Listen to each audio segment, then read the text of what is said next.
भले ही गंगा नदी को मानवाधिकार का दर्जा दिया गया, तो फिर ये परिस्थिति क्यों? आइए सुनते हैं इस टीम की आप बीती कहानी। सबसे वरिष्ठ आदमी से हम पूछते हैं, सर आपके मन में ये विचार कहाँ से आया जो हम गंगा को साफ करेंगे इस तरह का? ये सबसे पहले मुंडमाल गंगा परिक्रमा का विचार हमारे गुरुजी गोपाल शर्मा जी का है। और इसके साथ साथ जब हम इस गोष्ठी में बैठे थे पहले दिन कि हमें एक ऐसी परिक्रमा करनी चाहिए जो दुनिया के लिए मिसाल बने, तो हमने कहा एक मैसेज भी होना चाहिए। तो हमने उस टाइम बताया था कि हम यहाँ से लंदन तक जब ट्रिप पे गए थे तो कोई 200 नदियां क्रॉस करते हैं और 200 नदियों में सबसे गंदी जो नदियां हैं वो भारत देश की है। और जब नदियों को हम लोग पूजनीय कहते हैं तो ऐसा क्यों है? और सर का जो आइडिया परिक्रमा का था और हम लोगों का आइडिया था कि हम इसको परिक्रमा के थ्रू ये मैसेज भेजें, इन सब का आइडिया उस समय पे पैदा हुआ कि परिक्रमा हो और गंगा सफाई का आह्वान हो। सर इस टीम में लगभग कितने उम्र के आदमी जुड़े हुए हैं और कहां से आदमी जुड़े हुए हैं? पूरे भारतवर्ष से और पूरे तबके के लोग जुड़े हुए हैं। शुरू की इसकी शुरुआत जो है वो वेटरन्स के द्वारा हुई थी, यानी एक्स आर्मी ऑफिसर से, लेकिन वो पुरानी बात है। अभी सभी तबके के लोग इससे जुड़े हुए हैं। कम से कम उम्र जो है एक 16 साल की बच्ची है जो सोशल मीडिया संभालती है, और एक 80 साल के सर हैं, और एक 82 साल के सर आर्मी के कर्नल हैं गणपति, जो ज्वाइन कर रहे हैं कलकत्ता में, और वो पूरी परिक्रमा करने वाले हैं। तो आप देखिए 16 साल से लेकर 82 साल के लोग इस परिक्रमा से जुड़े हैं।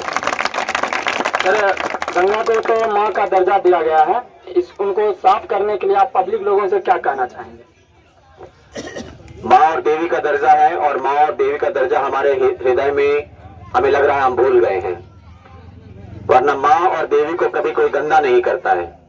तो मेरा यही सबसे आग्रह है कि गवर्नमेंट अपना पिछले 5-7 सालों से बहुत गति मिली है गंगा को साफ करने की, और हमारा ये दायित्व बनता है कि हमें दुनिया की तरह 30-40 साल में गंगा नहीं साफ करनी है, हमने अगले 10 सालों में ही कर देनी है। तो गवर्नमेंट अगर अपना काम कर रही है, हमें भी जन भागीदारी के साथ उसमें जुड़ना चाहिए और पूरे कंधे से कंधा मिला के गंगा को साफ करवा लेना चाहिए। ये जिद हमें पकड़नी चाहिए कि हम गंगा को साफ करवा के छोड़ेंगे। धन्यवाद। अब इस पूरी आप बीती को सुनने के बाद आपको ज़रूर लग रहा होगा कि आज यदि विश्व का आकलन किया जाए तो इसमें सबसे विषम परिस्थिति में भारत में बहने वाली नदियां हैं, क्योंकि स्पष्ट रूप से आपके सामने जो व्यक्ति कह रहे हैं वो कोई आम व्यक्ति नहीं, बल्कि सेना में कार्यरत एक कुशल सैनिक, प्रबंधक, और उसके बाद हम कहें तो दार्शनिक भी हैं। और ये जब कई देशों का भ्रमण किया और उसके बाद जब ये पुनः स्वदेश लौटे और यहाँ की नदियों की स्थिति देखी तो उन्हें बिल्कुल यह लगा कि आज भारत की जो भी नदियाँ हैं, खास करके उन्होंने गंगा के बारे में मुहिम छेड़ा है, लेकिन बहुत सारे नदियों का उन्होंने एक साथ जिक्र किया जो आप लोगों ने स्पष्ट सुना। अब यहाँ से मैं भी एक बात ज़रूर पूछना चाहूँगा उन लोगों से जिन लोगों ने पूरी कवायद और पैरवी करके भारत के संविधान में भारत की 2 नदियों को मानवाधिकार का दर्जा दिलवाया।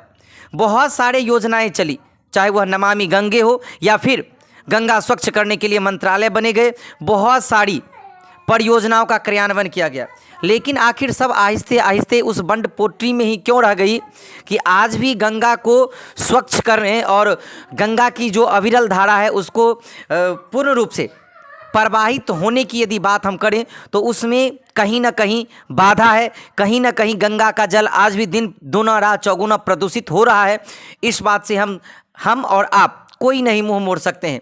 हालांकि यह टीम, जिस टीम की हम यदि बात करें तो इस टीम ने जो 5000 किलोमीटर का उद्देश्य रखा है अतुल गंगा मुंडमाल परिक्रमा के द्वारा, इसमें 16 वर्ष से लेके भले ही 80 वर्ष तक का लोग शामिल हो, लेकिन इन लोगों के जो नेतृत्व करता है, मैं उसकी यदि बात आप सबों के सामने करूं तो नेतृत्वकर्ता ने स्पष्ट रूप से कहा कि आज सबसे अधिक प्रदूषित गंगा की भारत की नदियां हैं, उसमें 1-2 नहीं लगभग सभी नदियों का नाम है।